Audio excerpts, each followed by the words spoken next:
Bonjour à tous et bienvenue sur ma chaîne YouTube. Aujourd'hui, je vais vous présenter les différents matériaux dont vous allez avoir besoin pour commencer le crochet. Je vais vous montrer les différents types de crochets, les différents types de fils, les ciseaux, les marqueurs, les aiguilles à laine et le mètre-ruban. Alors, installez-vous tranquillement, prenez de quoi noter, un thé, un café et c'est parti! En premier, parlons de l'outil principal, le crochet. Il en existe de différentes tailles et de différents matériaux, comme l'aluminium, le bois ou encore le plastique. Pour commencer le crochet, moi, pour les débutants, je préconise le crochet 4 ou le crochet 5. Pourquoi? Parce qu'il va vous permettre de travailler différents fils, comme le coton, l'acrylique, le polyester, parce que son embout est plus épais et permet d'accrocher plusieurs types de fils. Donc pour repérer le numéro du crochet, c'est ici. Vous avez le numéro là. Vous avez différentes tailles, comme je vous disais. Un tout petit. Ça, c'est du 2 mm. Ça, c'est du 4 mm. Ça, c'est du 10 mm. Vous voyez bien que l'embout est différent et va s'adapter en fonction du fil que vous allez choisir. Et tout de suite, nous allons parler des fils. Alors, il existe différents types de fils, tels que le coton, l'acrylique, le polyester, le fil chenille. Là, je vous montre quelques exemples. Vous voyez, le fil coton est très fin. Vous avez le fil acrylique, le polyester et le fil chenille. Voilà, vous voyez, en fonction, vous adaptez votre crochet. Vous prenez le crochet en fonction du fil que vous allez utiliser pour votre projet. Alors en général, dans les tutos, on vous dit quel type de fil vous devez prendre et quel crochet en fonction de ce fil-là.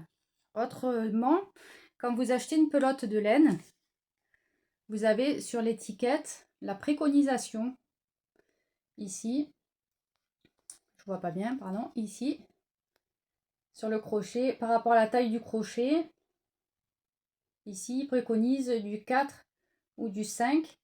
Le 4 pour les personnes qui crochettent assez lâche, le 5 pour les personnes qui crochettent plutôt serré. Mais ça, c'est à vous d'adapter, hein. Vous pouvez avoir une préconisation 4-5 et prendre du 3,5 ou du 6. Enfin, ça, c'est vous. À force d'utiliser la laine et les crochets, vous allez adapter en fonction de votre manière de crocheter. Sur la pelote, tant qu'on y est, il y a des préconisations de lavage, une fois le projet terminé, bien sûr. Vous ne pouvez pas laver cette laine à plus de 30, sinon vous risquez de l'abîmer. Pas de repassage, pas de sèche-linge. Et là, vous avez le métrage du fil et le poids. Pareil, sur certains tutos, vous indique le poids de fil nécessaire ou la distance. J'en profite pour vous montrer d'autres types de laine. Le polyester, le fil chenille. Celui-là est tout doux. Mon préféré, des fils coton, des travaux très fins. Voilà, et en fonction, vous adaptez le crochet. Vous voyez, il est très fin, donc ça, ça se crochette avec entre 1,75, 2, 3, 3,5, même des fois du 4, hein, pour faire ce type de projet-là. J'ai pris du 4 parce que les mailles sont plus lâches. Voilà, le 2, 2,5, c'est pour des projets très serrés. Voilà, en fonction de la laine, vous avez les préconisations soit dans les tutos, soit directement sur l'étiquette de la laine. Voilà, au prochain épisode. Le prochain épisode, donc, des ciseaux, élément indispensable pour terminer vos projets proprement. Donc, là, je vous montre deux styles, hein, de ciseaux. Vous avez aussi les gros ciseaux. Le tout, c'est qu'ils soient bien aiguisés et qui vous permettent de bien finir proprement votre travail. Autre outil indispensable pour les débutants comme pour les pros, le marqueur de maille. Donc je vous montre deux modèles de marqueurs. Voilà, que vous insérez dans la maille quand vous voulez repérer soit le début de rang, soit à l'intérieur d'un motif. C'est l'indispensable, vraiment, vraiment, vraiment. Ne l'oubliez pas, utilisez-le, c'est indispensable.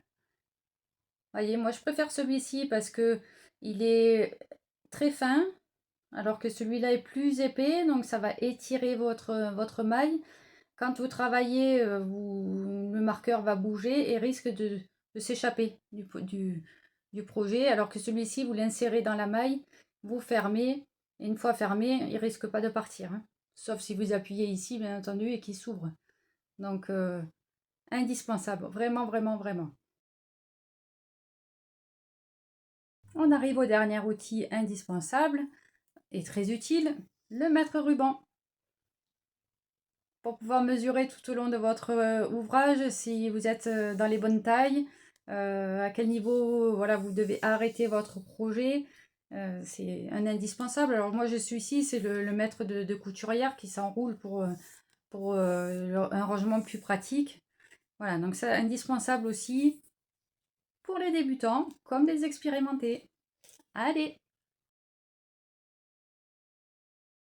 Ce tuto est à présent terminé, j'espère qu'il vous a plu. Si vous avez besoin d'informations complémentaires, n'hésitez pas à laisser tout ça dans les commentaires. Et toujours pareil, on partage, on like et on s'abonne.